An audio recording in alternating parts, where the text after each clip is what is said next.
Coba deh bayangin skenario ini. Hari Minggu yang sama, dua rival abadi sepak bola Indonesia. Si Macan Kemayoran sama si Maung Bandung. Dua-duanya main tandang. Berat itu main tandang. Berat. Dan lawan mereka juga bukan tim kaleng-kaleng. Tapi di akhir hari, keduanya sama-sama pulang bawa 3 poin penuh. Kompak banget ya. Ini bukan kebetulan kan? Ini kayak ngirim pesan, loh, perebutan gelar juara musim ini bakal panas sampai akhir. Bener banget. Selamat datang di Raka Pradita Channel. Hari ini kita nggak akan cuma ngelaporin skor akhir aja. Kita mau bongkar habis-habisan analisis dari seorang pengamat sepak bola yang keren banget ulasannya. Ulasannya soal 2 pertandingan krusial itu ya, Persita lawan Persija dan Persis Solo lawan Persib. Tepat. Misi kita simple, kita mau cari tahu kenapa dan gimana caranya dua raksasa ini bisa kompak menang di kandang lawan. Kita bakal lihat adu taktik pelatih, siapa pemain kuncinya, dan, nah ini yang paling penting, apa artinya semua ini buat Anda yang ngikutin ketatnya persaingan di puncak klasemen. Oke, ayo kita langsung masuk aja. Hal pertama yang bikin saya penasaran dari ulasan ini tuh, polanya. Ada polanya. Pola gimana tuh? Persija menang 2-0. Ini kemenangan 2-0 kedua mereka loh, beruntun. Terus di sisi lain, Persib menang 1-0. Dan ini kemenangan 1-0 buat mereka ketiga kalinya berturut-turut. Wah, 3 kali 1-0. Itu udah bukan hoki lagi sih. Itu udah formula. Pasti ada resepnya kan? Dan ulasan ini juga nunjukin statistik kunci. Nah, ini dia. Coba lihat Persib. Kemenangan kemarin itu bikin mereka jadi tim dengan clean sheet terbanyak di liga. 11 kali. 11. Gokil. Dan semuanya itu terjadi pas Teja Paku Alam yang jaga gawang. Itu rekor yang gila sih. Sementara itu, Persija, mereka ini tim kedua paling produktif. Udah bikin 36 gol. Pertahanannya juga makin solid. Jadi di satu sisi kita punya benteng pertahanan paling kokoh di liga. Di sisi lain ada mesin gol yang lagi panas-panasnya. Persis. Keduanya menang dengan cara yang beda banget, tapi sama-sama efektif. Nah, rahasianya apa menurut pengamat ini? Apa tuh? Disinilah letak pembahasan yang paling menarik. Analisisnya tuh nekenin banget, kunci kemenangan dua tim ini bukan lagi soal modal nekat atau semangat juang yang, ya klise lah buat laga tandang. Oh, bukan itu kuncinya? Bukan. Kuncinya adalah kecerdasan. Kecerdasan para pemain buat ngejalanin game plan atau strategi dari pelatih mereka. Dengan disiplin penuh selama 90 menit. Tunggu. Bukannya tugas pemain emang ngikutin instruksi pelatih ya? Apa yang bikin ini jadi spesial banget di dua laga ini sampai harus disebut cerdas? Pertanyaan bagus. Spesialnya itu karena mereka melakukannya di bawah tekanan hebat, di kandang lawan. Banyak loh tim yang rencananya bagus di atas kertas. Tapi begitu masuk lapangan, panik berantakan. Iya juga sih, sering lihat yang kayak gitu. Nah, ulasan ini nyebutin pemain Persija maupun Persib itu nunjukin kedewasaan. Mereka nggak kepancing emosi, mereka tahu kapan harus ngepres, kapan harus sabar nunggu. Ini bukan lagi adu otot, tapi bener-bener adu otak. Dan di level tertinggi, yaitu yang jadi pembeda. Oke, adu otak. Mari kita buktikan. Kita mulai dari pertandingan pertama, Persita versus Persija. Pengamat ini ngaku cukup kaget loh sama pendekatannya Persita. Kaget kenapa? Tim tuan rumah, lagi dalam tren positif, 5 laga tanpa kalah, tapi kok malah main defensif banget. Betul, Persita milih main dengan low block. Artinya, mereka numpuk banyak pemain di area pertahanan sendiri.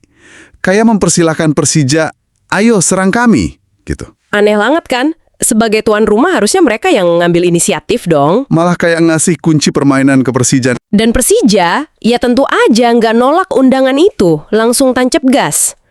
Ada satu keputusan taktis dari pelatihnya Mauricio Souza yang disorot banget. Apa tuh? Dia nempatin Jordi Amat yang biasanya bek tengah, jadi gelandang bertahan. Ini keputusan aneh atau jenius nih? Menurut analisis yang kita bedah, ini keputusan yang cerdas banget. Souza itu sadar betul kecepatan Jordi Amat udah nggak kayak dulu lagi. Oh, jadi buat nutupin kekurangannya ya? Persis. Dengan nempatin dia di depan lini pertahanan, Jordi nggak perlu adu lari sama striker lawan. Tugasnya jadi lebih fokus, motong alur serangan, ngerebut bola, jadi tembok pertama. Ini memaksimalkan kecerdasan dia baca permainan sambil nutupin minusnya secara fisik. Pinter.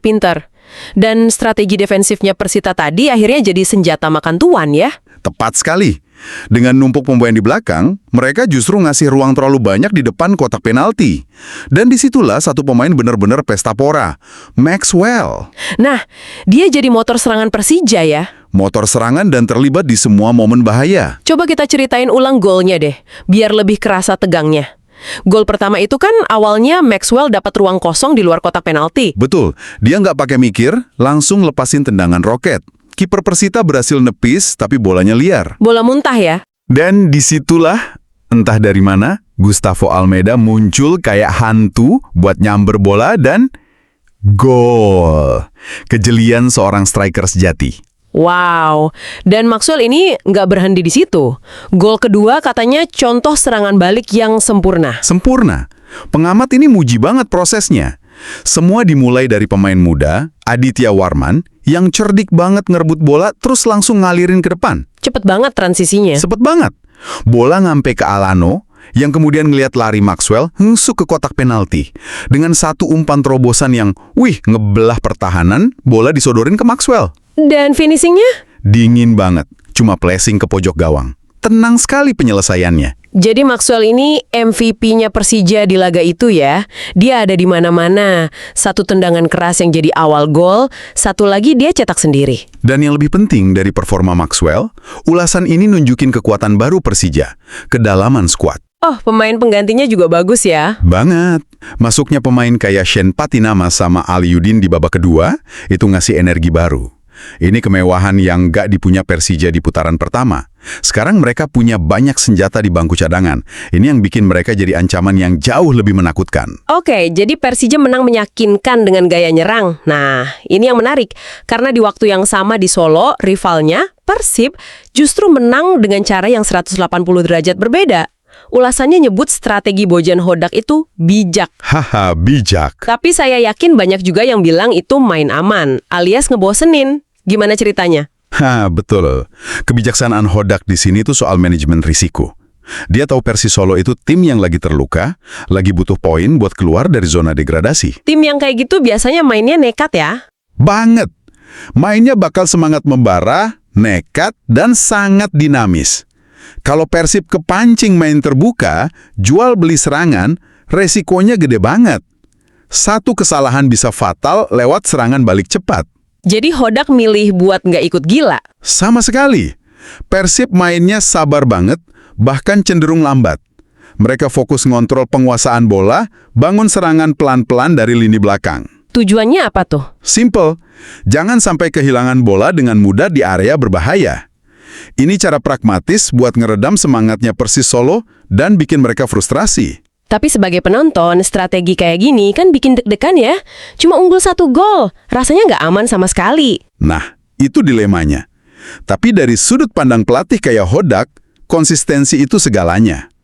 Ulasan ini nyimpulin, buat Hodak, 3 poin itu jauh lebih berharga daripada 3 gol. Oh gitu ya. Menang 1-0 secara rutin, itu nunjukin sebuah tim yang solid, efisien, dan mentalnya kuat. Mereka tahu cara ngunci kemenangan, meskipun nggak dengan cara yang indah. Dan momen buat ngunci kemenangan itu pun akhirnya datang. Gol tunggal Persib dicetak lewat sundulan Andrew Jung. Tapi gol ini sempat ada drama kan? Ada VAR? Bener, dan ini selalu jadi momen yang bikin heboh. Pengamat di sumber kita ngambil posisi yang netral tapi tegas. Berdasarkan tayangan ulang yang dia lihat, dia berpendapat posisi Andrew Jung itu onside. Oh, jadi menurut dia sah ya? Menurutnya sah, dia bilang kalau ditarik garis lurus posisinya pas banget, gak offside. Tapi kita tahu lah ya, garis di VAR itu seringkali setipis rambut. Wajar kalau fans Persis ngerasa dirampok. Ini dilema teknologi di sepak bola sih. Tentu saja, pengamat itu bahkan sadar betul ini bakal jadi perdebatan panas di media sosial. Dia cuma ngasih analisis dari apa yang dia lihat. Tapi ya pada akhirnya keputusan wasit dan VAR itu final, golnya sah. Selain drama gol itu, ada satu nama lagi yang jadi pahlawan buat Persib. Lagi dan lagi, Teja Paku Alam. Wah, kalau nggak ada Teja mungkin ceritanya beda. Ulasan ini nyebut performa Teja itu on fire. Dia nyelamatin berapa kali tuh? Beberapa kali dan krusial semua, salah satunya nepis sundulan jarak dekat yang hampir pasti gol. Inilah kenapa formula menang 1-0 ala Hodak bisa berhasil. Karena di belakang mereka punya jaminan mutu bernama Teja. Dia itu fondasi dari strategi pragmatis Persib. Oke, jadi setelah kita bongkar dua pertandingan ini, kita punya dua pemenang dengan dua filosofi yang kontras banget. Kontras sekali. Satu tim menang dengan cara nyerang dan maksimalkan skuadnya. Satu lagi menang dengan cara bertahan super solid dan efisien di depan. Jadi apa artinya ini semua buat perebutan gelar juara ke depan? Artinya, perebutan gelar juara musim ini bakal naik level. Ini bukan lagi sekedar pertarungan gengsi antar pemain di lapangan.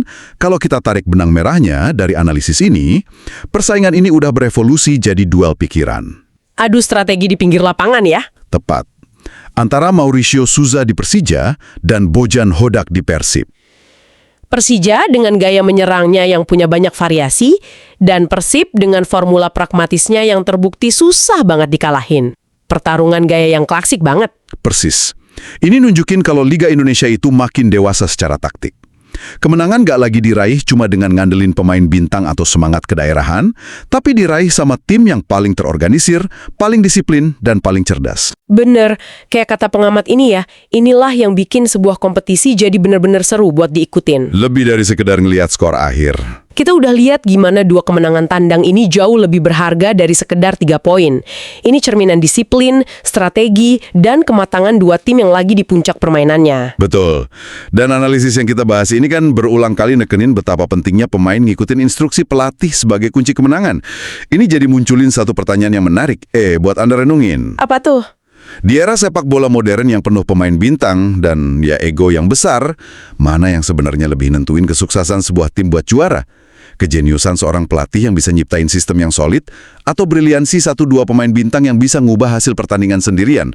Di mana letak keseimbangan idealnya? Wah, sebuah pertanyaan yang menarik banget buat kita pikirkan bersama. Terima kasih sudah menyimak pembahasan mendalam ini di Raka Pradita Channel. Terima kasih semuanya. Kalau Anda menikmati analisis kayak gini, jangan lupa buat subscribe dan nyalain lonceng notifikasinya ya, biar nggak ketinggalan konten-konten seru berikutnya. Bagikan juga video ini ke teman-teman Anda sesama penggila sepak bola. Sampai jumpa di pembahasan selanjutnya.